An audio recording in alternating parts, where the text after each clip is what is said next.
59 years old science professor presents with a left nasal obstruction। उसका नाक बंद हुआ हुआ है लेफ्ट साइड का, ठीक है। 27 महीने हो गए हैं। अब उसे माइल्ड नेजल पेन स्टार्ट हो गई, डिस्चार्ज होना शुरू हो गया, माउथ ब्रीथिंग हो रही है नाइट के टाइम, ठीक है, मतलब वो फुल अंदर तक भरा हुआ है। He underwent the nasal surgery three times in the past for similar complaints, ठीक है। अब वो कहते हैं डिटेल्ड डॉक्यूमेंट्स नहीं है। His left nasal examination and posterior rhinoscopy shows polypoidal swelling, ठीक है। अब आप क्या करेंगे, देखिए 59 ईयर्स ओल्ड है, थोड़ा सा ओल्ड है ना, तो उसके लिए हम क्या करेंगे, उसके लिए हम बायोप्सी करवाएंगे कि कहीं वो कैंसर तो नहीं है, ठीक है, वो ज़्यादा अच्छा डायग्नोसिस होगा। यही अगर 20 ईयर्स का होता ना, फिर आप कुछ और सोच सकते थे, यंग पर्सन, ठीक है। उसके बाद आता है, फिर ये देखिए यहाँ पे उन्होंने बताया हुआ है कि ये CSF राइनोडिया का पेशेंट है, उसको रोड ट्रैफिक एक्सीडेंट हुए थे उसकी वजह से ना। तो इट इज़ ऑलवेज ट्रॉमेटिक, नहीं ज़रूरी नहीं है ट्रॉमेटिक हो, ठीक है। बहुत से कॉजेज हो सकते हैं, इन्फ्लेमेशन वगैरह वगैरह, ठीक है, न्यूप्लाज्म्स हो सकते हैं, तो ये ट्रॉमेटिक नहीं होता हमेशा। और यूजुअल सिस्टम क्या होता है, डिस्चार्ज फ्रॉम द नोज़, ठीक है, ये भी हम थोड़ा सा कंसिडर कर सकते हैं। लेकिन patient complain of the nasal obstruction and the headache, ये थोड़ा सा इतना मतलब अच्छा नहीं है। उसके बाद कह रहे हैं कि conservative treatment the best mode of treatment नहीं, इसमें हम सर्जरी भी करते होते हैं। तो ये सबसे अच्छा मतलब अप्रोप्रिएट लग रहा है कि इसमें ग्लूकोज डिटेक्ट करेंगे। एंड यू नो दैट कि जो CSF होता है उसमें ग्लूकोज जो होता है वो 30 मिलीग्राम्स पर डेसीलीटर से ज़्यादा होता है as compared to nasal secretions, जिसमें नॉर्मली 10 मिलीग्राम्स पर डेसीलीटर से कम होता है हमारा CSF, हमारा ग्लूकोज, ठीक है। तो ग्लूकोज हमें पता चलेगा CSF फ्लूइड में ग्लूकोज जो है वो ज़्यादा होगा, उससे हमें पता चल जाएगा कि नेजल सिक्रीशंस हैं या फिर हमारी क्या है CSF। फिर आता है कि वेजोमोटर राइनाइटिस, इसके बारे में हमने बहुत ज़्यादा पढ़ा था कि एलर्जिक राइनाइटिस की तरह का ही इसके सिम्टम्स सारे हो रहे होते हैं, ठीक है। उसी तरह स्नीजिंग हो रही होती है, राइनोडिया वगैरह, nasal obstruction, post nasal drip, सारा कुछ उससे रिजेंबल कर रहा होता है। सीजनल चेंजेस के साथ ये एसोसिएटेड नहीं होता। और आपको पता है कि सिंपैथेटिक और पैरासिम्पैथेटिक के दरमियान में थोड़ा सा बैलेंस खराब होता है, जिसकी वजह से ये होता है। ड्रग्स की वजह से बिल्कुल भी ये नहीं होता, और सर्जरी इसकी जो है ट्रीटमेंट ऑफ चॉइस नहीं है इसकी। तो वेजोमोटर राइनाइटिस की जो एग्जैक्ट ट्रीटमेंट मेडिकल ही है कि आप जिस चीज़ से आपको जो है हो रहा है उसे आप ज़रा अवॉइड करें, ठीक है। ये ज़्यादा अच्छा मतलब प्रिवेंशन ज़्यादा अच्छी है, surgery is not the treatment of choice, medical से ज़्यादा उसको करते हैं। तो आपके पेज नंबर 191 में जो पहली लाइन है ना वेजोमोटर राइनाइटिस की, वहाँ पे लिखी हुई है कि it simulates the nasal allergy. Next आता है ये हमारे पास मिडिल एज्ड मैन है, ठीक है, दरमियाना एज का आदमी है, ठीक है। और 6 मंथ से उसको क्या है, एनोस्मिया है, मतलब उसको बिल्कुल भी सूंघा नहीं जाता कुछ भी, ठीक है। लॉस ऑफ स्मेल है उसको। Anosmia means total sense of smell जो है वो एब्सेंट है। पेज नंबर 159 पे इसके बारे में थोड़ा लिखा हुआ है कि एनोस्मिया जो होता है ना, इसके कौन से कॉजेज़ होते हैं। ये पॉलिप्स की वजह से हो सकता है, लार्ज टर्बिनेट्स की वजह से हो सकता है, एडिमा की वजह से हो सकता है, और एट्रोफिक राइनाइटिस की वजह से हो सकता है, पेरिफेरल न्यूराइटिस की वजह से लाइक इन्फ्लुएंजा वगैरह, और इंजरी टू द इन्फेक्टरी नर्व्स वगैरह हो सकता है, इंट्राक्रेनियल लीजन्स की वजह से हो सकता है, लाइक एब्सेस अगर ब्रेन में बनी हो, ट्यूमर बना हो, या मेनिंजाइटिस हो, ठीक है। तो ये सारे इसके कॉजेज़ हैं। अब वो कह रहे हैं कि ये नेज़ल डिजीज़ की वजह से होता है, ज़रूरी नहीं है। ये हमारे इंट्राक्रेनियल लीजन्स की वजह से भी हो सकता है, पेरिफेरल न्यूराइटिस की वजह से भी हो सकता है। Recovery after the skull fracture does not takes place, और इसमें क्या होता है, अच्छा ये जो है recovery after the skull fracture does not takes place, ठीक है। ये इसके बारे में मुझे पता नहीं, समझ नहीं आ रही इसकी। It is diagnosed as a loss of taste, नहीं, इसमें स्मेल लॉस होती है। और इसमें से ये वाला ज़्यादा अच्छा लग रहा है क्योंकि it must be bilateral before it is diagnosed, ठीक है। क्योंकि देखिए अब एक साइड पे बंदे को जो है वो सूंघ सकता है और दूसरी साइड से नहीं सूंघ सकता ना। तो अगर दोनों साइड से नहीं सूंघेगा तो फिर जाके पता चलेगा कि उसको एनोस्मिया है। अगर वो एक साइड से उसकी नाक बिल्कुल ठीक है, दूसरी साइड से होगा, वैसे भी ऊपर से सारा ओल्फैक्टरी बल्ब का एक ही सिस्टम है, तो दोनों होना चाहिए ना, दोनों नाक में से ओल्फैक्टरी जाना चाहिए, फिर पता चलेगा कि उसको लॉस ऑफ स्मेल है कि नहीं। क्योंकि टोटल लॉस ऑफ स्मेल है, this is total loss of smell, ठीक है। Anosmia is total loss of smell, और हाइपोस्मिया होता है जिसमें पार्शियल लॉस ऑफ स्मेल होती है। Then we have the 18 years old boy. सबसे पहली चीज़ कि ये जो यंग पर्सन है और उसको रिपीटेड एपिस्टेक्सिस हो रही है, so we consider that the angiofibroma. और आगे बता भी रहे हैं कि लेटरल वॉल ऑफ नोज से राइज कर रहा है और एक्सटेंड कर रहा है नेजोफैरिंग्स तक, मीन्स कि ये एंजियोफाइब्रोमा है नेजोफैरिंग्स का, ठीक है, सारा उसकी तरह जा रहा है। अब वो कह रहे हैं कि इसको ऑपरेट करना है, लेकिन अब क्या हम देखेंगे ना, तो सबसे पहले तो ये है कि ये बहुत ज़्यादा ब्लीड करता है, आपको पता है, तो इसकी वजह से हमें जो है ट्रांसफ्यूजन्स की सारी अवेलेबिलिटी होनी चाहिए, बिल्कुल ठीक। लेटरल राइनोटमी हमें यूज़ करनी चाहिए। अब उन्होंने बताया कि लेटरल वॉल ऑफ नोज से राइज कर रहा है, तो आपको लेटरल राइनोटमी करनी चाहिए ना। तो अगर वो कह रहे हैं ट्रांसपैलेटल अप्रोच विल बी यू ट्रांसमैक्सिलरी। ट्रांसमैक्सिलरी जो है ये भी आपके मैक्सिला जो होता है ये भी आपके लेटरल वॉल ऑफ नोज के पास होता है, तो वहाँ से आप करोगे। लेकिन ट्रांसपैलेटल में तब जाओगे जब आपका जो ट्यूमर है वो पीछे की तरफ है, ठीक है, मतलब अभी तो लेटरल वॉल ऑफ नोज में है ना। अगर वो नेजोफेरिंग्स में मतलब ज़्यादा नीचे की तरफ है तो फिर आप उसकी तरफ जाओगे। तो इसमें इन्होंने कहा हुआ है कि ट्रांसपैलेटल अप्रोचेज यूज जो है ना वो इसकी मैनेजमेंट में इतना अच्छा नहीं है, ठीक हो गया। ये वो नेज़ोफैरिंग्स तक है, ठीक है, मतलब नाक के पीछे है। अभी वो ओरोफैक्स में नहीं आया कि आप नीचे पैलेट के थ्रू जाओ।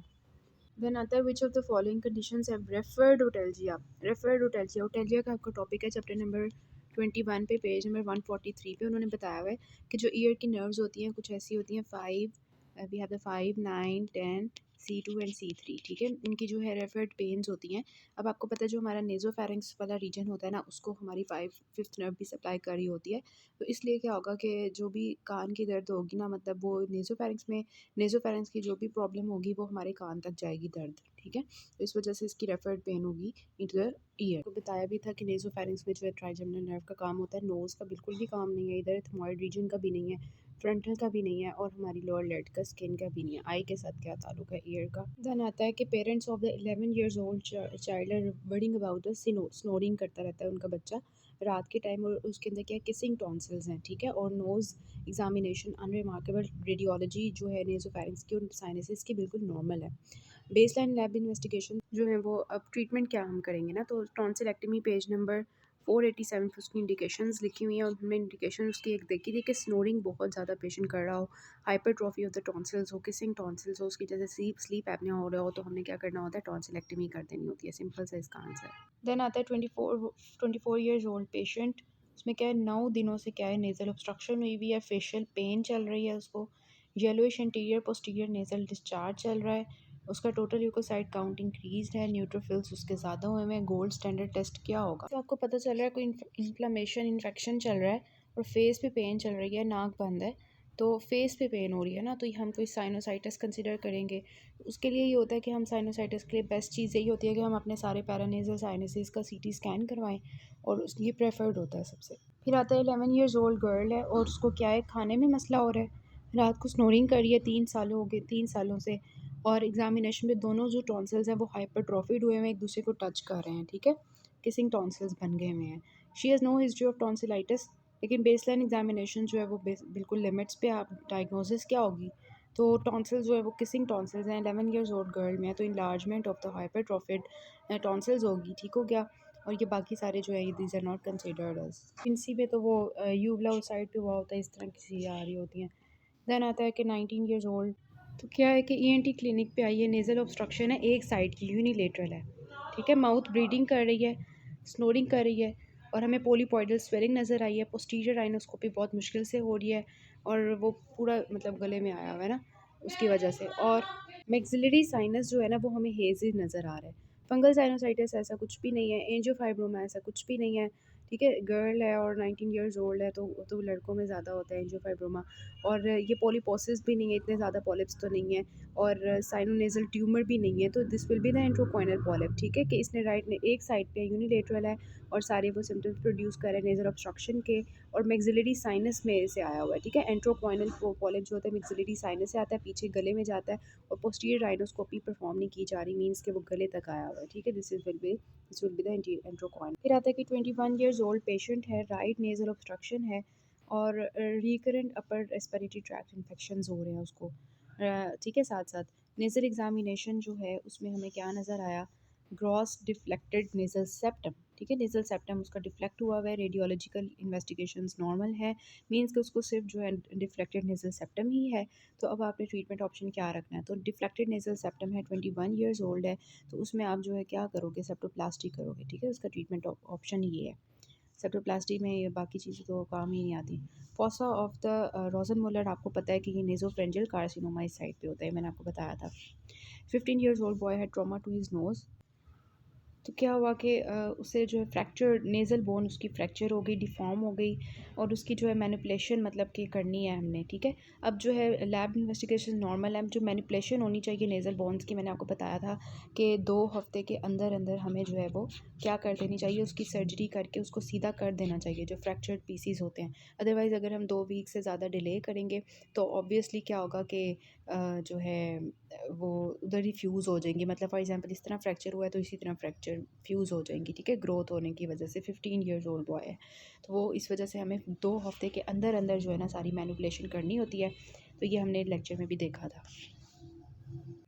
फिर आता है कि यंग पेशेंट है और उसको स्वीयर पेन है राइट फॉरहेड पे, ठीक है, और आई पे, आई पे भी पेन है। पोस्ट नेज़ल उसको येलोइश डिस्चार्ज है, मतलब एसोसिएटेड हमारी नाक भी इन्वॉल्व हुई हुई है फेस के साथ साथ, फ्रंटल साइनस के साथ साथ। Clinical radiological diagnosis was made और राइट फ्रंटल साइनोसाइटिस उन्होंने बता दिया, which is not responsible, which is not responding to the medical treatment में कोई फ़ायदा नहीं हो रहा, 2 हफ्ते हो गए हैं। तो अब आप क्या करोगे? तो आपको पता है आपके जो सर्जिकल ट्रीटमेंट पेज नंबर 215 पे भी लिखी हुई है फ्रंटल साइनोसाइटिस की, वो क्या होती है? ट्रेफिनेशन होती है। क्योंकि मेडिकेशन से उसको फ़र्क नहीं पड़ रहा, तो अब हम क्या करेंगे? ट्रेफिनेशन करेंगे। And we discussed about in the lecture. आता है कि यंग पेशेंट है और उसको एलर्जिक राइनाइटिस है डस्ट माइट से, स्नीजिंग उसको स्टार्ट हो जाती है थोड़ी देर बाद, और कंजेशन हो जाती है ना।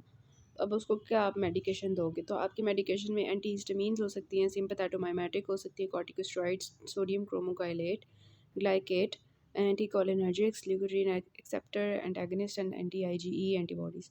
तो इसमें से जो उन्होंने बताया हुआ है दैट इज़ एंटीहिस्टामिन्स, और यही दी जाती हैं। फॉर एग्जांपल फैक्सेट आजकल दी जाती है इस तरह की, लेकिन क्रोमोगाइलेट भी अच्छी होती है, ये in case of just before the exposure to allergen दी जाती है। और इसमें से मुझे कन्फ्यूजन है कि एंटीहिस्टामिन्स हैं क्रोमोगाइलेट है, वैसे इन्होंने एंटीहिस्टामिन्स को क्लिक किया हुआ है। Type of carcinoma in the sinonasal tumour in the sinonasal tract में वुड वर्कर्स, मैंने आपको बताया था। एडिनो कार्सिनोमा आपका वुड वर्कर्स में होता है, और स्क्वेमस सेल जो होता है ये निकल वाली जो होती है, निकल रिफाइनिंग में जो काम कर रहे होते हैं उनमें जो है स्क्वेमस सेल कार्सिनोमा होता है, और दूसरा एनाप्लास्टिक कार्सिनोमा होता है। तो एडिनो किस में होता है? वुड वर्कर्स में, मैंने आपको बता दिया था। पेरानेसल साइनसिस ऑस्टियोमा जो होता है ये किसको इन्वॉल्व करता है? ये भी मैंने आपको बताया था कि फ्रंटल साइनस को इन्वॉल्व करता है। सेम पेज नंबर 231 पे दोनों MCQs हैं, मैंने आपको बताए थे। उसके बाद which of the following drugs is link to the rhinitis medicamentosa. इसमें जो इप्राट्रोपिन ब्रोमाइड है, दिस इज़ एंटीकोलिनर्जिक, ठीक है। और जो है जाइलोमेटाजिलीन, ये होती है अल्फ़ा एगनिस्ट। तो अल्फ़ा एगनिस्ट जो होती है ज़्यादातर रीबाउंड फिनोमिना कॉज करती है, जिसमें ये क्या करती है कि जो वैसे तो वेजो कंस्ट्रक्शन करवाती है, लेकिन जैसे ही इसको छोड़ते हैं तो फिर वेजो डायलेशन हो जाती है, और उसी तरह कंजेशन होना शुरू हो जाती है, कंजेशन होना शुरू हो जाती है दोबारा से। तो फिर पेशेंट को आदत पड़ जाती है। तो राइनाइटिस मेडिकामेंटोसा जो होता है वो होता है अल्फ़ा एगनिस्ट से जाइलोमेटाजोलिन से, ठीक हो गया। उसके बाद नेज़ल स्मीयर में जो इओसिनोफिल्स होते हैं किसमें ज़्यादा होते हैं? तो वायरल में तो नहीं होते इओसिनोफिल्स ज़्यादा, राइनाइटिस मेडिकामेंटोसा में भी नहीं होते, वेज़ोमोटर राइनाइटिस में तो बिल्कुल भी नहीं होते, और नॉन एलर्जिक इओसिनोफिलिक राइनाइटिस, वैसे एलर्जिक राइनाइटिस में भी इंक्रीज़ होता है, लेकिन this is non allergic eosinophilic rhinitis, means that कि एलर्जी तो नहीं है लेकिन इओसिनोफिलिक है, तो इसमें भी इंक्रीज़ होगा ना इओसिनोफिल्स। तो ये होंगे। तो ये आपके पेज नंबर 189 में लिखा हुआ है। कौन सी हेडिंग के नीचे? नेज़ल स्मीयर की हेडिंग के नीचे एंड पे लिखा हुआ है कि NARES, मतलब non allergic rhinitis with eosinophilic syndrome में भी क्या होता है कि इओसिनोफिल्स राइज हुए होते हैं। बात है कि यंग वुमेन थी, वो कॉन्ट्रासेप्टिव्स यूज़ कर रही थी, जिसकी वजह से उसको क्या हुआ कि डीप वेनस थ्रोम्बोसिस हो गई, उसने वारफेरिन स्टार्ट कर दी, ठीक है।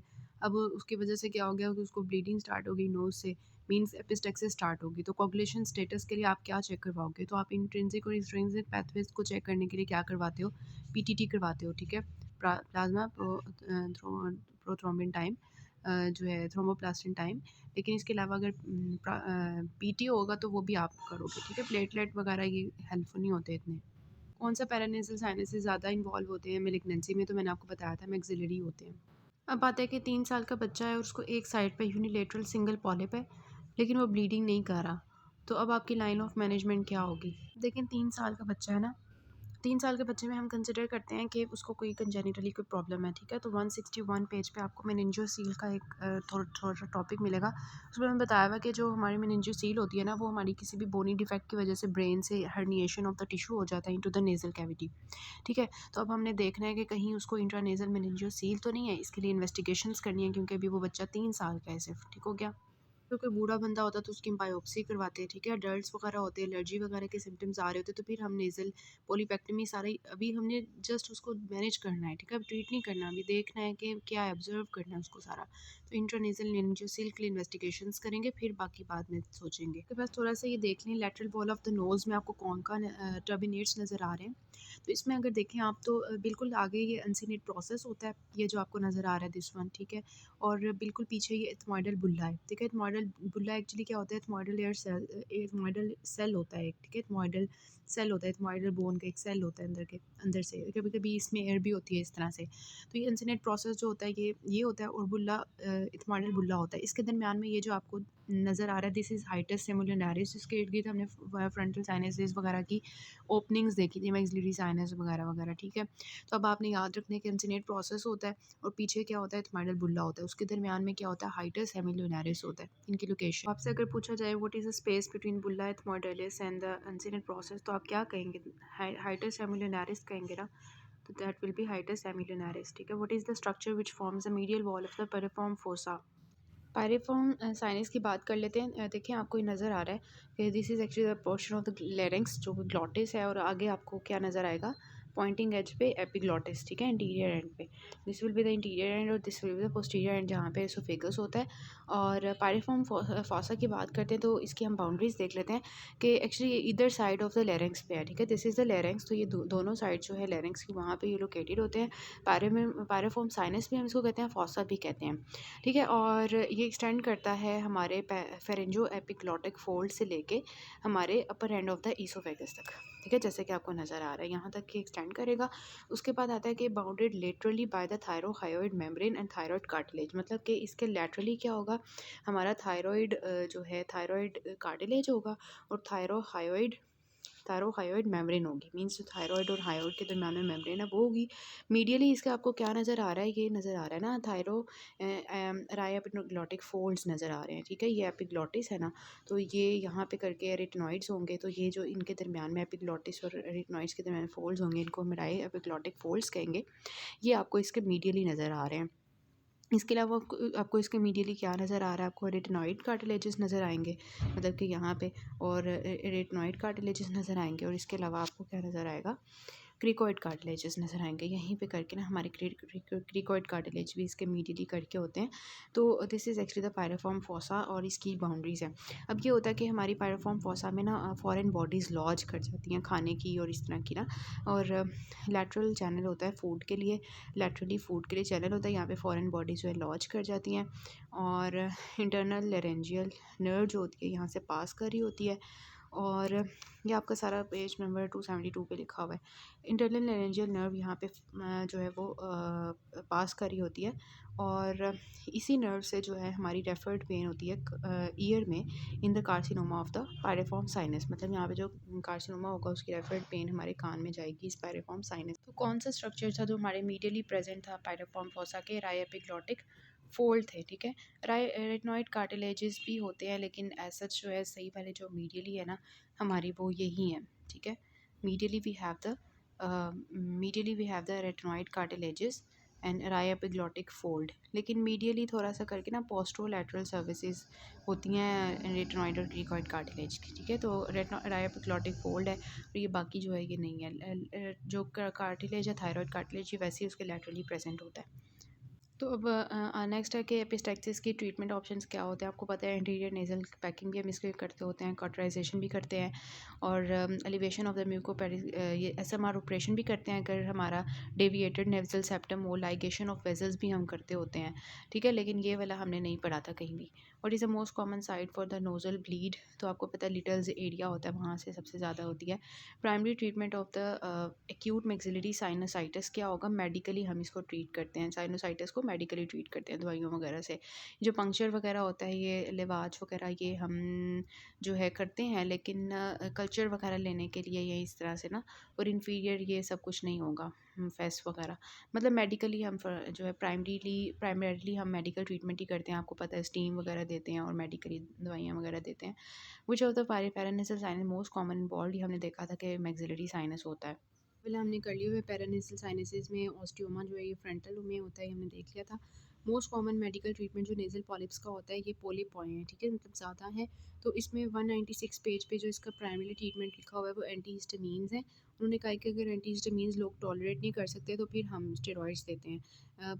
शॉर्ट कोर्स ऑफ स्टेरॉइड्स में prove useful in case of people who can not tolerate antihistamines और दोज विद एस्थमा, ठीक है। तो ये उसमें हम देते होते हैं। तो मेरे हाल से इसका ट्रीटमेंट जो है वो एंटीहिस्टामीन्स ही होना चाहिए, और स्टेरॉइड्स जो हैं वो नहीं होने।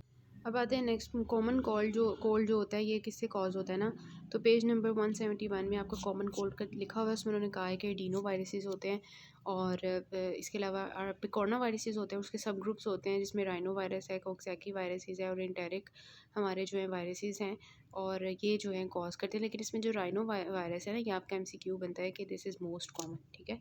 तो राइनो वायरस इसका जो है वो आंसर होगा। फिर आ जाए ऑन द पेज नंबर 231, तो वहाँ पे लिखा हुआ है कि causes of the sinus malignancy जो है वो किन लोगों में होती है, जो हार्डवुड फर्नीचर इंडस्ट्री में काम करते हैं, निकल रिफाइनिंग में काम करते हैं, लेदर वर्क करते हैं, manufacture of the mustard gas बनाते हैं, ठीक है, और उनके अंदर ज़्यादा ये कॉमन होता है। और इसके अलावा जो निकल एंड क्रोमियम है, ये सारे, तो निकल एंड क्रोमियम इंडस्ट्री है, लेदर इंडस्ट्री है और फर्नीचर इंडस्ट्री है एज अ होल। अगर हम देखें, वैसे इन्होंने स्क्वेमस सेल कार्सिनोमा लिखा हुआ है, लेकिन polycyclic hydrocarbon as such overall किसी में भी नहीं आ रहा, तो इसका आंसर जो है पॉलीसाइक्लिक हाइड्रोकार्बन होगा। फिर आता है कि नेज़ल फॉरेन बॉडीज़ जो होती हैं, जो इरिटेटिंग होती हैं, इन्फ्लेमेटरी रिएक्शन कॉज करती हैं, तो एज अ होल अगर हम देखें तो ये सारी जो है इनऑर्गेनिक होती हैं। बटन मतलब नॉन लिविंग है, बटन है, बीड है और प्लास्टिक है, लेकिन बीन थोड़ा सा प्लांट में रिलेटेड मटीरियल होता है जो थोड़ा सा इरिटेटिंग होगा, ठीक है। अब ये वो वाला एमसीक्यू आ गया जो मैं आपको बता रही थी कि which drug provides a protection against the nasal allergy use when just before the exposure. तो मैंने आपको बताया वो जो क्रोमोगाइलेट होता है ना, वो मास्ट सेल्स की डीग्रेनुलेशन को रोकता है, तो उससे जो है वो मतलब एलर्जी से अभी एक्सपोजर नहीं हुआ, उससे पहले ही वो हेल्पफुल होगा ना। तो इसमें फिर आ जाएगा we have the sodium cromoglycate. Otherwise हम क्या दे रहे थे, वो एंटी हिस्टामीन्स में दे रहे थे, ठीक है। नेज़ल पॉलिप्स जो होते हैं वो किन लोगों में डेवलप होते हैं, एलर्जी एस्पिरिन इंटॉलरेंस में होते हैं। ये पेज नंबर आपके 193 पे इसके कॉजेज़ लिख रहे हैं पॉलिप्स के ना, कि इसमें क्रोनिक साइनोसाइटिस हो, इसके अलावा asthma, aspirin tolerance, cystic fibrosis, allergic fungal sinusitis, Kartagener syndrome, Young syndrome, Churg Strauss syndrome, nasal mastocytosis, ठीक है, ये सारे इसके होते हैं। और ये एस्पिरिन इंटॉलरेंस ये सारे आ जाएंगे इसके अंदर, ठीक हो गया। विच of the following environmental factors responsible for the nasal and the sinus malignancy. तो हमने अभी देखा कि इसमें निकल क्रोमियम भी हो सकता है, फर्नीचर इंडस्ट्री में भी वुड डस्ट होती है, सारे इसमें इन्वॉल्व होंगे। फिर आता है अब ये वाला एमसीक्यू देखें, इसमें 19 ईयर्स ओल्ड था, ओल्ड थी गर्ल, ठीक है, और उसको जो है वो सारे पॉलीपॉइडल स्वेलिंग और इस तरह के नोज़ ब्रीदिंग हो रही थी, माउथ ब्रीदिंग हो रही थी, ये सारा कुछ आ रहा था, ठीक है, और उसको हमने एंट्रियोकोइनल पॉलिप कहा था। अब जो हम एमसीक्यू डिस्कस करने लगे हैं वो इसके थोड़ा सा ऑपोजिट है। देखें, ये 53 ईयर्स ओल्ड लेडी है, ठीक है, और इसको लेफ्ट नेज़ल ऑब्स्ट्रक्शन है, नेज़ल एग्जामिनेशन में पॉलीपॉइडल स्वेलिंग हमें नज़र आई है, पोस्टीरियर राइनोस्कोपी यहाँ पे भी डिफ़िकल्ट है, इमेजिंग में हमें पैरानेज़ल साइनसेस यहाँ पे भी जो है हेजीनेस नज़र आई है, लेकिन यहाँ पे क्या नोज़ विद इरोजन भी है। तो ये सम काइंड ऑफ आपको जो है थोड़ा सा लेट एज में नज़र आ रहा है, और so this will be the intra inverted papilloma tumour neoplasms, ठीक है। तो इस तरह से हम इसको डिफ्रेंशिएट करेंगे एज वगैरह को देख के, इरोजन वगैरह को देख के, ठीक हो गया। और उसमें यह था कि उसने बिल्कुल नाक को बंद किया हुआ था इंट्रोकोइनल पॉलिप ने, और स्नोरिंग वगैरह भी हो रही थी, ठीक है। तो this will be the inverted papilloma जो हमने देखा था, डिस्कस किया हुआ है। फिर आता है कि 4 साल का बच्चा है और वो जो है ना उसको रात को सोया नहीं जाता, माउथ ब्रीडिंग होती है, स्नोरिंग होती है, nose and oropharynx examination is unremarkable, ठीक है। तो अब क्या इन्वेस्टिगेशन होगी, मतलब नाक में और ओरोफेरिंक्स में कुछ नहीं है, मींस दैट उसके मतलब नेज़ोफेरिंक्स के रीजन में कुछ होगा, ठीक है। तो अब हम उसको चेक करने के लिए क्या करेंगे, सीटी स्कैन करेंगे, बिल्कुल भी नहीं। हम जो है उसको एमआरआई करवाएंगे, नहीं, और ये सब कुछ नहीं होगा। एक्सरे करवाएंगे नेज़ोफेरिंक्स के, लेटरल व्यू करवाएंगे, ये थोड़ा सा एडिनॉइड्स की तरफ लेके जाएगा हमें, ठीक है। और एडिनॉइड्स के लिए हम दो चीज़ें करते हैं, नेज़ोफेरेंजियोस्कोप करते हैं या एक्सरे लेटरल व्यू करते हैं, रेडियोग्राफ लेते हैं, और उसमें हमें नज़र आ जाता है, क्योंकि नेज़ोफेरेंजियोस्कोप से ये होता है ना कि बच्चे 4 साल के नहीं करवाने देते, तो फिर हम उसमें रेडियोग्राफ ही लेते होते हैं। तो ये आगे वही आ गया कि स्कूल बॉय है, history of recurrent upper respiratory tract problem है, माउथ ब्रीथिंग है, स्नोरिंग करता है रात को, nose and oropharynx examination is unremarkable, मतलब गले में भी कुछ नहीं है, नोज़ में भी कुछ नहीं है। तो अब क्या होगा, इनलार्ज्ड एडिनॉइड्स होंगे, ठीक है, मतलब नेज़ोफेरिंक्स में प्रॉब्लम चल रही है। उसके बाद आता है, फिर आता है कि 20 ईयर्स ओल्ड पेशेंट है, 20 ईयर्स है, ठीक है, और उसको फेशियल पेन है और आई पेन है, फेशियल आई पेन, ठीक है, मतलब कि कोई साइनसिस वगैरह का भी मसला चल रहा है, पुररेंट नेज़ल डिस्चार्ज है, ठीक है, means that some kind of pus, और नेज़ल ऑब्स्ट्रक्शन है 3 दिन से, मतलब एक्यूट चल रहा है। पहले से उसको फ्लू था 1 हफ़्ते से। अब जो है नेज़ल एग्जामिनेशन जब हमने की तो नेज़ल कैविटी में भी येलो पस थी, मिडल मेटस में भी येलो पस थी, ठीक है, मींस दैट वो जो मिडल मेटस है वहाँ पे भी, उस वहाँ पे एसोसिएटेड साइनसेस भी होते हैं ना, मैक्सिलरी साइनसेस मोस्ट इंपॉर्टेंट, यहाँ फ्रंटल की ओपनिंग होती है इस तरह से। पोस्ट नेजल ड्रिप, ठीक है, ये भी है। तो रेस्ट ऑफ ईएनटी वगैरह सब कुछ नॉर्मल है। तो क्या होगा, हाल ही एलर्जिक, ये एलर्जिक राइनाइटिस तो कोई होगी नहीं, एलर्जी का कोई प्रॉब्लम नहीं चल रहा, स्टैफ का कोई इन्फेक्शन नहीं है, बॉयल नहीं है। ये बॉयल तो आगे की तरफ होता है, सिर्फ वेस्टिबुलाइटिस यहाँ पे आगे करके फ्रंकल बना होता है, उसको कहते हैं राइन। और पीछे भी जा सकते हैं, लेकिन ऐसा जिस तरह के सिम्टम नहीं आते। राइनाइटिस हाल ही जो है नाक में प्रॉब्लम नहीं चल रही, ठीक है। फेशियल पेन भी है, और वेस्टिबुलाइटिस तो बिल्कुल भी नहीं है इसमें। तो ये क्या होगा, एक्यूट साइनोसाइटिस। सारे जो हमारे पास साइनसेस हैं, साइनसेस और सारे नहीं हो सकते, साइनस और हमारे जो है ना नाक में प्रॉब्लम चल रही है, तो एक्यूट साइनस। फिर पेशेंट आ जाता है आपके पास एल्डरली, मतलब कि थोड़ा सा बूढ़ा इंसान है, ठीक है, बूढ़ा है। तो उसके क्या है, नॉन हीलिंग है, ठीक नहीं हो रहा, प्रोग्रेसिव बढ़ता जा रहा है, brown to blackish ulcerative lesion बढ़ती जा रही है उसकी ब्रिज ऑफ नोज़ में। 18 महीने हो गए हैं। ऑन एग्जामिनेशन अल्सर और ग्रैनुलर बेस नज़र आ रही है, वेल डिफाइंड मार्जिन्स नज़र आ रही हैं, और बाकी सारी लोकल और सिस्टेमिक एग्जामिनेशन ठीक है। तो अब आप क्या करवाएंगे, तो मैंने आपको बहुत दफ़ा बताया है कि इसके लिए आप जो है ना कंफर्म द डायग्नोसिस, आप कोई कैंसर इसको कंसिडर करोगे, ट्यूमर कंसिडर करोगे, बायोप्सी लाजमी करवाओगे बूढ़े लोगों में, ठीक है। 50 years old patient reported nasal obstruction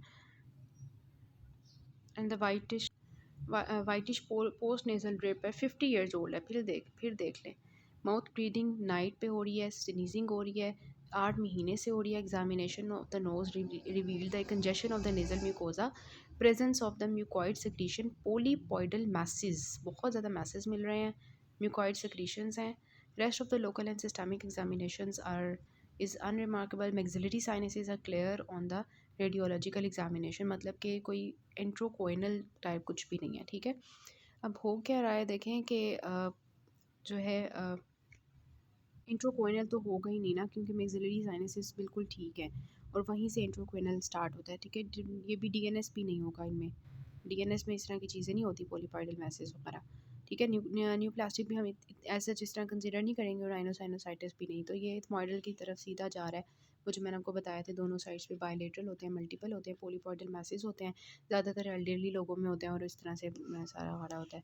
फिर आता है यंग पेशेंट है प्रेजेंट, ये देखें बिल्कुल उसके ऑपोजिट आया, यंग पेशेंट है, ठीक है। नेज़ल ऑब्स्ट्रक्शन हो रही है, एक साइड की है, यूनिलेटरल है, ठीक है। 1 साल हो गया, माउथ ब्रीदिंग हो रही है, स्नोरिंग हो रही है 3 महीने से, और पॉलीपॉइडल मास मिल रहा है, एक मिल रहा है बस, ठीक है, नेज़ल कैविटी में और नेज़ोफेरिंक्स में, बहुत important cheese. Rest of the local system examination is unremarkable and radiology shows अब मैक्सिलरी साइनसेस भी इन्वॉल्व है। तो अब क्या होगा, अब एंट्रोकोइनल होगा ना, ठीक है, पॉलिप होगा, तो एंट्रोकोइनल सीधा जा रहा है हमारा, ठीक हो गया। उसके बाद आता है 15 years old child, right nasal obstruction है उसको 14 महीनों से, एक साइड की है। She became snorer for the last 2 months। Nasal and nasopharyngeal examination shows polypoidal swelling, एक मिली है, और baseline lab investigations are normal. तो अब आप रेलिवेंट इन्वेस्टिगेशन क्या करवाओगे इसके लिए, इसको आप थोड़ा सा कंसीडर करोगे कि पॉलिप सी स्वेलिंग बनी हुई है, तो उसको देखने के लिए आप ये एफनैक भी नहीं करवाओगे, क्योंकि 15 years ओल्ड है, हम कैंसर कैसे इतनी जल्दी कंसीडर कर लें। बायोप्सी भी ज़्यादातर एल्डरली में करवाई जाती है, एमआरआई में इसमें कोई काम नहीं है, और अल्ट्रासाउंड भी इसमें नहीं हेल्पफुल होता, हम सीटी स्कैन करवाएंगे सीधा। और पॉलिप के लिए हम ये फॉर एग्जांपल एंट्रोकोइनल है, तो उसके लिए हम एक्सरेज करवाते हैं पैरानेसल साइनसेस के, लेटरल व्यू करवाते हैं, नॉन कंट्रास्ट सीटी स्कैन्स करवाते हैं। नॉन कंट्रास्ट इसलिए क्योंकि कैंसर को हम कंसिडर नहीं कर रहे, कैंसर का कंसिडर करेंगे तो कंट्रास्ट करवाएंगे। CT scans and the paranasal sinuses shows the extent of the polyp, तो पॉलिप की एक्सटेंट को देखने के लिए हम सीटी स्कैन करवाएंगे, तो सीटी स्कैन इसका आंसर होगा। कौन सी आर्टरीज हैं जो केजल बैच प्लेक्सिस में इंक्लूड होती हैं, आपको पता है कि वो आगे से we have the superior labial आती है, फिर यहाँ से ग्रेटर पैलेटाइन आती है, ठीक है, और ग्रेटर पैलेटाइन आती है, और इसके अलावा यहाँ से आएगी स्फीनो पैलेटाइन, और ऊपर से इधर करके आएगी इंटीरियर इथमॉइडल, ठीक है। तो ये चारों आर्टरीज होती हैं, इन्फीरियर लेबियल इसमें नहीं आती। तो इंटीरियर इथमॉइडल भी होती है, ग्रेटर पैलेटाइन भी होती है, सुपीरियर लेबियल भी होती है, उसके अलावा स्फीनो पैलेटाइन होती है, लेकिन इन्फीरियर लेबियल नहीं होती कोई भी। किसकी जो है मेटास्टेसिस के चांसेस सबसे ज़्यादा होते हैं, तो नेज़ोफेरेंजियल कार्सिनोमा की मेटास्टेसिस के चांसेस सबसे ज़्यादा होते हैं, जो हमने देखे भी थे, ठीक हो गया। Histological diagnosis of the angiofibroma of the nasopharynx made by, तो इसमें हम क्या करते हैं, अब ये होता है ना एक्सीजनल, वैसे तो एंजियोफाइब्रोमा आपको पता है बहुत ज़्यादा ब्लीड कर रहा होता है, तो उसके लिए हम बायोप्सी नहीं परफॉर्म करते। लेकिन एक्सीजनल बायोप्सी क्या होती है, एक होती है एक्सीजनल बायोप्सी और एक होती है इंसीजनल बायोप्सी, ठीक है। जो एक्सीजनल में हम क्या करते हैं, वो जो पूरा का ट्यूमर का मैस होता है उसके इर्द गिर्द वाला सारा हिस्सा निकालते हैं, फिर उसकी बायोप्सी करते हैं। इंसीजनल क्या होती है कि हम अंदर ही इंसीजन देते हैं, उसका थोड़ा सा पीस निकाल के उसकी बायोप्सी कर लेते हैं, ठीक है, और माइक्रोस्कोप में देख लेते हैं। तो here will actually perform the excisional biopsy, जिसमें हम सारा ट्यूमर जो है वो बाहर निकालेंगे। Treatment of choice in angiofibroma जो है, अच्छा एंजियोफाइब्रोमा का जो वैसे इन्वेस्टिगेशन ऑफ चॉइस है ना, मतलब यहाँ पे तो उन्होंने कहा ना हिस्टोलॉजिकल डायग्नोसिस हम कैसे करेंगे। इन्वेस्टिगेशन ऑफ चॉइस उसका सीटी स्कैन ही होता है, जिसमें आपको एंट्रल साइन मिलता है, आपको पता होगा होलमैन मिलर साइन मिलता है ना। सो उसका जो सीटी स्कैन जो होगा ना वो उसका इन्वेस्टिगेशन ऑफ चॉइस होगी, ये भी आपने याद रखनी है। ट्रीटमेंट ऑफ चॉइस जो इसकी होती है वो क्या होती है, सर्जिकली हम करते हैं ना सारी, तो ये इसका सर्जिकली होगा। ट्रीटमेंट ऑफ चॉइस मैंने आपको बताया भी था, इसका सर्जिकल ट्रीटमेंट होता है सारा। और जो नेजोफेरेंजियल कार्सिनोमा उसका होता है, उसको मोस्टली हम रेडिएशन वगैरह से ट्रीट कर रहे होते हैं। The most common site for the rhabdomyosarcoma of the head क्या होता है, ऑर्बिट होता है। जैसे मैंने आपको बताया था कि ये बच्चों में ज़्यादा कॉमन होता है, और ऑर्बिट में ज़्यादा कॉमन होता है, प्रोप्टोसिस करवाता है, ठीक है, रेब्डोमायोसार्कोमा। इसके बारे में मैंने पहले डिस्कस किया था। राइनोफाइमा की बात आ जाती है तो ये मैंने आपको पढ़ाया हुआ है कि इसमें एक्चुअली क्या होता है, हाइपरट्रॉफी हो जाती है स्पेशियस ग्लैंड्स की ऑफ द एक्सटर्नल नोज़, और ये मोस्टली एक्नी रोजेसी के साथ एसोसिएटेड होता है, ये कोई डर्मोइड सिस्ट नहीं होता, और एक्नी रोजेसी के साथ ये ज़्यादा एसोसिएटेड होता है। और राइनोफाइमा में आपको पता होगा प्रोटैटो ट्यूमर हो जाता है, तो दिस इज एक्चुअली दैट। और उसके बाद आता है 18 years old boy reported of the left nasal obstruction, ठीक है, 18 ईयर्स ओल्ड बॉय है, 13 महीने हो गए हैं। फेशियल स्वेलिंग हो गई है, एपिस्टेक्सिस हो रही है, माउथ ब्रीथिंग हो रही है, स्नोरिंग हो रही है last 1 month. Left nasal examination में पोस्टीरियर राइनोस्कोपी में हमें जो है ना मैस नज़र आया है, ठीक है, मीन्स दैट के पीछे करके हमने देखा तो हमें थोड़ा सा मैस नज़र आया।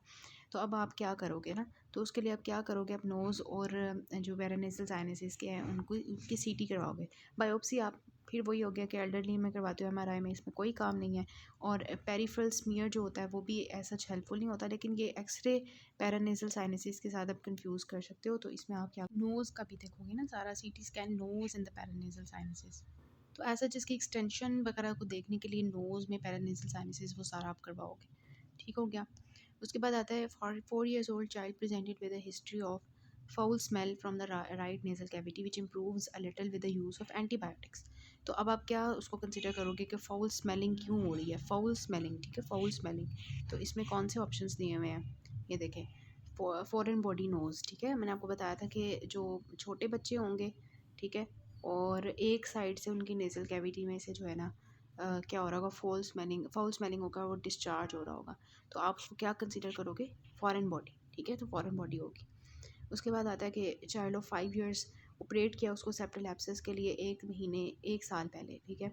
Now he has presented with super टिपाइन डिप्रेशन हो गई है ना। तो अब आप इसका कॉज क्या होता है, यही होता है ना कि जो एब्सेस है उसने क्या किया, नेक्रोसिस कार्टिलेज कर दिया ड्यू टू सब पेरियोस्टल कर, मतलब एब्सेस जो है उसने हमारी कार्टिलेज की नेक्रोसिस करवा देता है ना। पता है कार्टिलेज होती है और ये हमारी जो है पेरिकॉन्ड्रियम होती है, और वहाँ पे एक्चुअली क्या होता है कि एब्सेस इकट्ठी हो जाती है, मैंने आपको बताया था।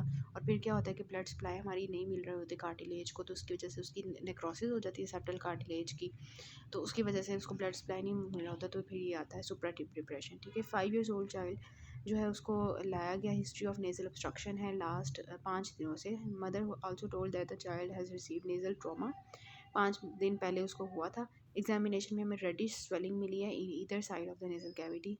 तो अब आप इसको क्या कंसीडर करोगे, तो खुद सोचें कि क्या हुआ है कि history of nasal obstruction for last 5 days acute चल रहा है, और नेज़ल ट्रॉमा हुआ है उसको 5 दिन पहले, और रेडिश स्वेलिंग है, बहुत इंपॉर्टेंट चीज़, और दोनों साइड्स पे है, इधर side of the nasal cavity, तो ब्लड इकट्ठा हो गया है ना, सेप्टल हीमाटोमा, ठीक हो गया। ये होता है, ट्रॉमा की हिस्ट्री होती है इसमें। 60 years old male presented the maggots in the nose following the treatment of choice। तो क्या करते हैं हम, टर्पेंट ऑयल डालते हैं, मैंने आपको पढ़ाया था कि जो मैगट्स होते हैं उनके टर्पेंट ऑयल डालते हैं, उसके इसके मसल्स पैरालाइज हो जाते हैं, और फिर हम क्लोरोफॉर्म डाल के उसको फॉर्सेप से रिमूव कर देते हैं, और गंदे गंदे मैगट्स जो दिखाए थे वो निकाल रहे थे हम। Young boy operated for the nasal polyp for the 3rd time, ठीक है, तीसरी दफ़ा नेज़ल पॉलिपाई निकाल रहे हैं। ही डेवलप ब्लड स्टेन्ड टोटरी consistency fluid watery watery watery consistency fluid from his nose which is increased on the bending। ठीक है, तो बेंडिंग पे जो आएगा वो क्या होगा, CSF लीक होगा। ठीक है, मतलब कि उसकी ऑपरेशन हुआ था, उसकी वजह से उसके अंदर के कोई ट्रॉमा वगैरह हो गया होगा ऑपरेशन के वक्त, तो अब वो बेंडिंग जब कर रहा है तो बेंडिंग के वक्त जो बाहर आता है ना फ्लूइड, वो ये क्या होगा, increase on bending reservoir sign आएगा CSF लीक। ठीक है, depressed looking young boy complaint of nasal obstruction हो रही है, हेडेक हो रही है उसे, और जब हमने देखा रूमी, ठीक है, बहुत इंपॉर्टेंट, रूमी, स्मेली, सारा क्या होगा, एट्रोफिक राइनाइटिस, ये तो आपको पता होगा इसके बारे में। Common site of epistaxis young patients में क्या होती है, डी, ये वही वाला लिटल्स एरिया, यंग लोगों में ना, यंग लोगों पूछा उन्होंने, और अगर बूढ़े होंगे तो फिर पीछे वाला वुडरुफ्स होगा। Fatal complication which can arise from the boil nose, क्या होगा, कैवर्नस साइनस थ्रोम्बोसिस, मैंने आपको बताया था कि बॉयल नोज़ जो होता है फ्रंकल होता है, स्टेफिलोकोकस का जो इन्फेक्शन हो जाता है हमारे हेयर फॉलिकल्स का बिल्कुल इधर, और इधर ही हमारा डेंजरस एरिया ऑफ फेस होता है, और यहाँ से हमारा कैवर्नस साइनस थ्रोम्बोसिस हो सकता है, सिंपल सी बात है। 66-year-old male reported of the nasal obstruction, right side की पेन है, उसको एपिस्टेक्सिस है, फेशियल स्वेलिंग है दो महीनों से। 66-year-old nasal obstruction, epistaxis, facial swelling 2 महीनों से। ठीक है, नेज़ल एग्जामिनेशन पे हमें पोलीपॉइडल अगली लुकिंग मैस मिला है, और imaging shows haziness and bony erosion. ठीक है, और what is the most likely diagnosis, तो क्या होगा, साइनोनेज़ल मैलिग्नेंसी होगी। अच्छा, इसमें हम जो है वो एंट्रोकोइनल तो हो ही नहीं सकता, ये साइनोसाइटिस भी नहीं हो सकता। नेज़ोफ्रेंजियल एंजियोफाइब्रोमा होता ही यंग लोगों में है, और बहुत ज़्यादा ब्लीडिंग हो रही होती है, नेज़ल पॉलीपोसिस भी नहीं होगा, तो इसमें साइनल होगी, साइनोनेज़ल मैलिग्नेंसी होगी। ठीक है, ये देखिए राइट साइड पे है, एक साइड पे है, पेन है, एपिस्टेक्सिस है, फेशियल पेन चल रही है, फेशियल स्वेलिंग चल रही है, 2 महीने हो गए हैं, और नेज़ल एग्जामिनेशन में पोलीपॉइडल अगली लुकिंग मैस मिल रहा है, और हेजीनेस है, बोनी इरोजन है, बोनी इरोजन मतलब कोई मैलिग्नेंसी है। ठीक है, 56-year-old male reported of the 56-year-old male. ठीक है, राइनोडिया सिनीजिंग नेज़ल ऑब्स्ट्रक्शन बहुत सालों से है, बायलेटरल नेज़ल ऑब्स्ट्रक्शन हो गई है, दोनों साइड्स पे है। ठीक है, और ड्राइनेस ऑफ माउथ, स्नोरिंग 1 महीने से हो गई है। नेज़ल एग्जामिनेशन पे पोस्टीरियर राइनोस्कोपी में हमें पोलीपॉइडल मैसेज, बहुत ज़्यादा मैसेज मिल रहे हैं, बायलेटरल मिल रहे हैं। His nasal smear shows eosinophils, means के सम काइंड ऑफ एलर्जी है। ठीक है, तो एलर्जिक फंगल साइनोसाइटिस नहीं होगा, एंट्रोकोइनल नहीं होगा, ये बूढ़े हैं थोड़े से अंकल, और जो है नेज़ल पॉलीपोसिस हम कंसिडर कर सकते हैं। एंजियोफाइब्रोमा नहीं कंसिडर कर सकते क्योंकि वो यंग में होता है, मेल में होता है, और टेस्टोस्टेरोन डिपेंडेंट होता है। साइनोनेज़ल मैलिग्नेंसी भी नहीं हो सकती क्योंकि इसमें ऐसा जो इरोजन्स वगैरह नहीं है, और इस तरह से फेशियल पेन और एपिस्टेक्सिस वगैरह उस तरह से नहीं आ रही। ठीक है, तो that will be the nasal polyposis. Fever in the lateral sinus thrombosis is usually, अब ये इंपॉर्टेंट चीज़ आती है, पेज नंबर 92 पे इसके बारे में थोड़ा सा लिखा हुआ है, लेटरल साइनस थ्रोम्बोसिस जो कि हो जाता है CSOM की कॉम्प्लिकेशन के बाद। ठीक है, और उसमें जो फीवर होता है ना, उसका पर्टिकुलर नेम होता है hectic picket fence type of fever with rigors. ठीक है, और इसमें क्या होता है, इंटरमिटेंट फीवर होता है, इरेगुलर काइंड ऑफ फीवर होता है, और इसी से हम इसको जो है मलेरिया से जो है थोड़ा सा इसकी डिफ्रेंशिएट करते हैं। ठीक है, और फिर इसकी ब्लड स्मीयर वगैरह भी करवाते हैं। तो इसमें इंटरमिटेंट फीवर होता है। ठीक है, मतलब दिन में ना पीक्स आती हैं, पहले फीवर हुआ फिर ख़त्म हुआ, फीवर हुआ फिर ख़त्म हुआ, इस तरह की पीक्स आती हैं, तो that is actually the lateral sinus thrombosis. Some diseases affects only males. ठीक है, और उसमें से कौन सा है, नेज़ोफ्रेंजियल एंजियोफाइब्रोमा, आपको पता है, और ये भी वैसे मेल्स में ही होता है, इन्वर्टेड पेपिलोमा, लेकिन पर्टिकुलरली इसमें टेस्टोस्टेरोन की वजह से हो रहा होता है ना, इस वजह से। All of the following arteries share in the Kiesselbach plexus, हमने पहले भी देखा था कि इसमें इंटीरियर एथमॉइडल होती है, फिर इसमें जो है पोस्टीरियर एथमॉइडल नहीं होती, पोस्टीरियर एथमॉइडल वुडरुफ में होती है, ग्रेटर पैलेटाइन भी होती है, सुपीरियर लेबियल भी होती है, स्फीनोपैलेटाइन भी होती है। External carotid artery gives the blood supply to the nose through the following branches except. ये आपके पेज नंबर 198 पे ना, 198 पे इन्होंने बताया हुआ है कि जो एक्सटर्नल कैरोटिड आर्टरी है उससे मैक्सिलरी आर्टरी निकल रही है, और वो स्फीनोपैलेटाइन आर्टरी दे रही है अंदर नोज़ में। फिर इसके अलावा मैक्सिलरी आर्टरी से ग्रेटर पैलेटाइन निकल रही है, और एक्सटर्नल कैरोटिड जो है वो फेशियल आर्टरी के थ्रू, सुपीरियर लेबियल के थ्रू हमारे एपिस्टेक्सिस में उधर उसमें किजर बैच प्लेक्सिस में टेक पार्ट कर रही है। तो स्फीनोपैलेटाइन आर्टरी भी हमारे पास है, मैक्सिलरी आर्टरी की ब्रांच, ग्रेटर पैलेटाइन भी है मैक्सिलरी आर्टरी की ब्रांच, सुपीरियर लेबियल भी है फेशियल आर्टरी की branch through the external carotid, लेकिन इंटीरियर एथमॉइडल नहीं है। इंटीरियर एथमॉइडल जो है वो इंटरनल कैरोटिड की ऑफ्थेल्मिक आर्टरी की डिवीजन होती है, ठीक है, ये आपको नज़र आ रहा है। उसके बाद वो बता रहे हैं कि इंटीरियर एथमॉइड जो होता है प्रेजेंट्स बर्ल्स in the middle meatus called as what, bulla ethmoidalis. मैंने आपको दिखाया था कि इंटीरियर एथमॉइड का ये बर्ल सा बनता है, बुल्ला एथमॉइडेलिस होता है, और हमारा होता है अनसिनेट प्रोसेस, उसके दरमियान में भी है द हाइटस सेमिलरिस की फीचर की area in the middle meatus for the drainage of anterior group of the osteomeatal unit. क्या होता है, ठीक है, इसमें क्या होता है, ये देखें आपको ये ऑरेंज कलर का इन्होंने दिखाया हुआ है, जो मैक्सिलरी साइनस होता है, ठीक है, एथमॉइड साइनसेस होते हैं, स्पेशली जो इंटीरियर एथमॉइड साइनस होता है और फ्रंटल साइनस होता है, इन तीनों का जो है एक कॉमन पैथवे होता है ड्रेनेज और वेंटिलेशन का, उसको हम कहते हैं ऑस्टियोमिएटल यूनिट। कहाँ पे, जो हाइटस सेमिलुनैरिस होता है ना, इसके इर्द गिर्द, यहाँ पे आपको पता है हाइटस सेमिलुनैरिस के बिल्कुल एंटीरियर क्या था, फ्रंटल साइनस था, फिर यहाँ पे एंटीरियर एथमॉइडल था साइनसिस की ओपनिंग, और फिर यहाँ पे जो है वो मैक्सिलरी साइनसिस की ओपनिंग थी। तो इनकी जो कॉमन एक पैथवे होता है वेंटिलेशन का मिडल मिएटस के अंदर, उसको हम कहते हैं ऑस्टियोमिएटल यूनिट। इसका जो इसमें आता है आई ओ, ठीक है, दिस इज़ आई ओ। इसमें जब उन्होंने पूछा है कि मिडल मेटस में जो की एरिया होता है drainage of anterior group of the paranasal sinuses means that frontal ethmoidal और हमारे मैक्सिलरी साइनसेस के लिए वो ऑस्टियोमिएटल कॉम्प्लेक्स होता है जिसमें आई आता है। अगर ई वाला होगा तो आपने उसको मार्क नहीं करना, ठीक है। एंड इन्फेंट में द बायलेटरल कोइनल एट्रीजिया प्रेजेंट्स विद, मतलब जिसका पीछे से सारा वो जो पोस्टीरियर कोइना है बंद है, तो उसको क्या होगा, रेस्पिरेटरी डिस्ट्रेस होगा ना, मीन्स के ये अगर फॉर एग्जांपल उसका नॉर्मल नेजल पैसेज होता है ना बच्चों का, तो अगर ये पीछे से बंद हो पोस्टीरियर कोइना, बोन उसको ब्लॉक करे, तो अगर ये बायलेटरल होता है, आपके पेज नंबर 183 पे लिखा हुआ है कोइनल एट्रीजिया, अगर बायलेटरल हो तो बच्चे की सांस नहीं आती, क्योंकि बच्चे जो होते हैं ना वो नोज़ ब्रीदर्स होते हैं, उनको माउथ ब्रीदर्स नहीं होते वो, तो इस वजह से अगर ये पीछे से बंद होगा तो ऑब्वियसली उनको रेस्पिरेटरी डिस्ट्रेस होगा। बायलेटरल ऑब्स्ट्रक्शन के साथ जो आएंगे उनको रेस्पिरेटरी डिस्ट्रेस होगा। 4 years old child presents with the left offensive nasal discharge, तो आप, मैंने आपको पहले भी बताया था कि एक साइड का ऑफेंसिव नेजल डिस्चार्ज हो बच्चों के अंदर तो उसको फॉरेन बॉडी कंसिडर करेंगे सबसे पहले, ठीक है। फिर आता है एक बच्चा आपके पास आया है, उसको नेज़ल फ्रैक्चर हो गया है नेज़ल बोन का, ठीक है, तो अब आप एडिमा हुआ हुआ है साथ में। जब भी मैंने आपको बताया था एडिमा होगा तो आपने उसी वक्त कुछ नहीं करना, उसको थोड़ा सा एंटीबायोटिक्स वगैरह दे के और एडिमा वगैरह डीकंजेशन दे के वो सारा कुछ ख़त्म करना है वहाँ से, मतलब एडिमा को ख़त्म करना है। उसके बाद आपने 2 हफ्ते के अंदर अंदर जो है सर्जरी करनी है, ठीक है। तो इमीडिएट रिडक्शन आप नहीं करोगे और इमीडिएट सेप्टोराइनोप्लास्टी नहीं करोगे, 1 महीने के लिए डिले नहीं करोगे, लेकिन वन वीक के लिए डिले कर सकते हो। एडिमा वगैरह को ख़त्म करके आप नेज़ल रिडक्शन करोगे। Best investigation of diagnose the allergic rhinitis क्या होगा, स्किन प्रिक टेस्ट होगी, ठीक है।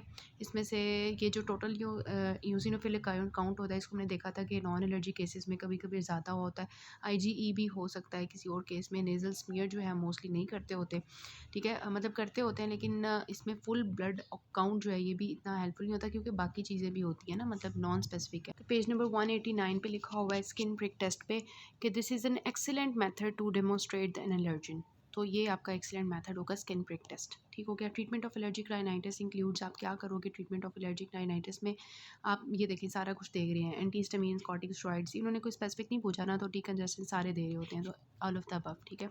नेज़ल म्यूकोजा में आपके पास क्या होता है, आपको पता है pseudo stratified ciliated columnar epithelium होती है नेज़ल म्यूकोजा के अंदर, ठीक है। नेज़ल म्यूकोजा के अंदर pseudo stratified ciliated columnar epithelium होती है, सूडो स्ट्रेटिफाइड, ठीक है। अच्छा, उसके बाद नेज़ल पॉलिप्स जो होते हैं पेल होते हैं, ग्लिसनिंग होते हैं, सेंसिटिव टू टच होते हैं, नहीं सेंसिटिव टू टच नहीं होते, ठीक है। पेल और ग्लिसनिंग होते हैं, पिंकिश होते हैं, नहीं पिंकिश नहीं होते, ठीक है। और इनसेंसिटिव टू टच जो है ये होगा, लेकिन थोड़ी सी कंजेशन हुई होती है, वैसे रेडिश भी नहीं होते, ठीक है, और पेनफुल भी नहीं होते, ब्लीड भी नहीं करते, ठीक है, और ब्लीड भी नहीं करते। इसमें भी ये होगा, पेल होते हैं, ग्लिसनिंग होते हैं, इनसेंसिटिव टू टच होते हैं। ये तीनों चीज़ें जो हैं करेक्टरिस्टिक होती हैं नेज़ल पॉलिप्स की। इसकी होता है कि ये ब्लीड नहीं करते पहली बात, ठीक है, और ये पेल होते हैं, ठीक है, और इसके अलावा ये होता है कि हार्ड भी नहीं होते, ठीक है, हार्ड भी नहीं होते। तो ये चीज़ें होती हैं नेज़ल पॉलिप्स की। उसके बाद आपने पढ़ लिया कि इनसेंसिटिव टू टच होते हैं। अच्छा, इंट्राकॉर्नियल पॉलिप्स कहाँ पे राइज करते हैं? आपको पता है मैक्सिलरी साइनस से आते हैं अंदर की तरफ। Most common virus associated the nasopharyngeal Epstein Barr virus, ये आपको मैंने पढ़ाया हुआ है। Best treatment modality for the juvenile क्या होगा? सर्जरी। मैंने आपको बताया था, इसका पीछे भी आया था एमसीक्यू कि सर्जरी करते होते हैं। मोस्ट डेंजरस कॉम्प्लिकेशन क्रोनिक राइनोसाइटिस क्या होगी? हमेशा जो डेंजरस है यही है कि वेरनस साइनस थ्रोम्बोसिस, ठीक है। मैंने आपको बताया था इसके बारे में डिफ्रेंशिएटिंग चीज़ें। Best investigation modality to the sinonasal disease क्या होती है कि हम जो है सीटी करें नोज़ की, पैरानेजल साइनसिस की सबसे अच्छा होता है। इसमें हमें सारी जो है सीटी स्कैन से जो है ना पता चल जाता है। एमआरआई भी होता है लेकिन ज़्यादा अच्छा सीटी होता है, ठीक है। उन्होंने दोनों ही लिख दिए हैं। अच्छा, उसके बाद आता है nasal vestibulitis is most common in habit of nose picking, ठीक है। जो नोज़ पिकिंग करते रहते हैं, ये वेस्टिबुलाइटिस हमने पढ़ा था अलॉन्ग विद द फ्रंकल के आगे वाला टॉपिक था वेस्टिबुलाइटिस, ठीक है। उसमें ये होता है कि नोज़ पिकिंग जो लोग करते रहते हैं ना, उनकी जो वेस्टिब्यूल होता है ना, जो बिल्कुल नाक के बाहर वाला हिस्सा होता है, वहाँ पे एक्चुअली क्या हो जाता है, उनके वेस्टिबुलाइटिस हो जाता है, ठीक है। तो ये आपके पेज नंबर पे है 163 और उन्होंने लिखा भी हुआ है इसके बारे में कि एक्चुअली इसमें क्या होता है कि डर्मेटाइटिस हो जाता है हमारे नेज़ल वेस्टिब्यूल की, और पेशेंट जो होता है coupled with the trauma of the handkerchief, ठीक है। ये प्री डिस्पोजिंग इसका जो है वो होता है। लेकिन जो फ्रंकल होता है वो भी पिकिंग ऑफ द नोज़ और प्लकिंग ऑफ द नेज़ल विब्रीजी, जो हबाल होते हैं उनको पिकिंग करने की वजह से होता है। तो एज सच जो है इसमें से ये हैबिट ऑफ नोज़ पिकिंग की वजह से ये होता है। Young operation is performed in, आपको पता है ट्रॉफिक में हम करते हैं, राइनाइटिस में हमने किया भी था। और indication of septoplasty includes all except. तो पेज नंबर 473 पे इसकी इंडिकेशंस लिखी हुई हैं। उसमें लिखा हुआ है कि डेविएटेड नेज़ल सेप्टम हो, अगर कॉस्मेटिक रीजंस के लिए हम करते हैं, रिकरेंट एपिस्टेक्सिस हो, साइनोसाइटिस हो, बहुत ज़्यादा हेडेक्स हो रही हो, और मीडल मेटस जो है उसकी अप्रोच में हमने करना होता है, डेक्रोसिस्ट और राइनोस्टमी हमने करनी हो, पिट्यूटरी फोसा तक जाना हो, स्लीव एपनिया हो, तो इस सब में हम ये करते होते हैं। तो ये देखिए नेज़ल ऑब्स्ट्रक्शन के लिए, एपिस्टेक्सिस के लिए, ठीक है, एपिस्टेक्सिस और हाइपोफिजिक्टमी मतलब पिट्यूटरी ग्लैंड को हमने करना है, कॉस्मेटिक डिफॉर्मिटी सबको, कॉस्मेटिक डिफॉर्मिटी सबके लिए। Manipulation of the nasal bone should be done, ये हमने पहले भी देखा था कि 2 वीक्स के अंदर अंदर हमने करना होता है। 7 years old boy have severe deflection of the, ठीक है, डिफ्लेक्शन हुई हुई है नेज़ल सेप्टम की, मतलब कि नेज़ल डेविएटेड नेज़ल सेप्टम है, उसको ब्रीदिंग में प्रॉब्लम होती है, रिकरेंट एपिसोड्स होते हैं उसको एक्यूट साइनोसाइटिस के। अब हमने उसको सर्जरी ज़रूर करनी है ना, क्योंकि सारे सिम्टम्स आ रहे हैं, तो अब हम इंतज़ार तो नहीं कर सकते 17 साल तक, और एसएमआर तो आप करते ही नहीं हो 17 ईयर्स से पहले, ठीक है। और मैक्सिलरी साइनस को वॉश आउट करने का क्या फ़ायदा, ठीक है, जब डेविएटेड नेज़ल सेप्टम है। और फेस भी नहीं आप करते होते, एंडोस्कोपिक साइनस सर्जरी इसमें जो है नहीं हम करते, सेप्टोप्लास्टी है वही करते हैं, तो सेप्टोप्लास्टी करेंगे इसमें, ठीक है। सेप्टोप्लास्टी किसी भी एज में की जा सकती है, मोस्ट प्रोबेबली 17 ईयर्स के बाद जो है 17 ईयर्स से पहले भी हम करते हैं। In case of infective sinusitis क्या है कि orbital involvement in the young children is due to ethmoidal sinusitis. ये आपका पेज नंबर 216 पे लिखा हुआ है इथमोइडल साइनोसाइटिस के टॉपिक में कि जो इथमोइडल साइनोसाइटिस होता है ना, वो इन्फेंट्स और यंग चिल्ड्रन में होता है, और इसके बाद ना उसमें लिखा हुआ है कि एडिमा ऑफ द लिड्स में कि orbital cellulitis is an early complication in such cases. तो ऑर्बिटल इन्वॉल्वमेंट यंग चिल्ड्रन में इथमोइडल साइनोसाइटिस की वजह से होती है, जो इथमोइड उसके पास भी होता है। रैनोलिथ में कैसे प्रेजेंटेशन होती है? प्रोग्रेसिव यूनिलेटरल नेजल डिस्चार्ज होती है और एडल्ट पेशेंट के अंदर, ठीक है। Mass in the nose as such नहीं है, नेक्रोसिस भी नहीं है, हैवी एपिस्टेसिस वगैरह भी नहीं है, और पोस्ट नेजल ड्रिप भी नहीं है। प्रोग्रेसिव आहिस्ता आहिस्ता क्या होता है, एक साइड पे नेजल ऑब्स्ट्रक्शन होती है, डिस्चार्ज आना शुरू हो जाता है। ये एक्चुअली क्या है, राइनोलिथ है। इसके साथ स्टोन जो होता है वो भी एक्चुअली इसी तरह होता है कि फॉरेन बॉडी कोई भी हो तो एक साइड की होती है और वहाँ से डिस्चार्ज हो रहा होता है। So this is all about the nose MCQs. Next से हम थ्रॉट स्टार्ट करते हैं इंशाल्लाह।